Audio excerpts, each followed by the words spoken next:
Hey everybody, welcome again to CAWST's Technology Talk. Today, we're going to be looking at another easy way to treat your water at home, boiling it.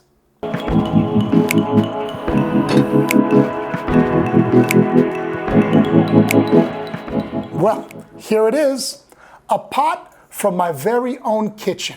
Did you know that boiling water is the most ancient and widely used form of household water treatment worldwide? That's because it's easy. All you need is a pot, some water, and heat. Another really interesting fact is that boiling water properly kills all the pathogens in it. Okay, so I'm really excited to see how this works. First, you need a clean pot in the best condition you can manage.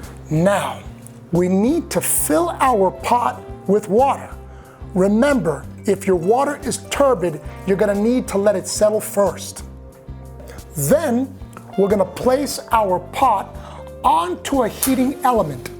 Some people use fire, while others use a stove. Now, we wait for it to start boiling.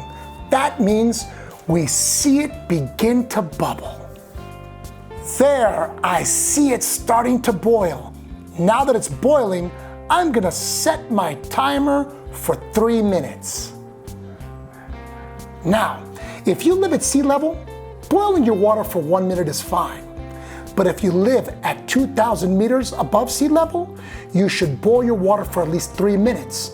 But if you live at an even higher altitude, then boiling your water for at least 5 minutes would be the best. That didn't take too long. Now, we take the pot off the heat, or just turn the heat off and put a lid on the pot and let it cool.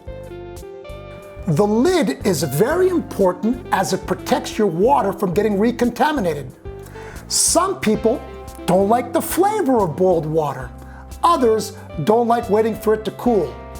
But what I appreciate is knowing that the water my family is drinking is free from any waterborne diseases. Now make sure you always store your clean water in a safe storage container and only use clean hands and utensils when accessing your water. Well, there you have it. That is the magic of boiling water. If you'd like to learn more about boiling and other household water treatment technologies, simply just click the link on your screen. Have a great day, everybody.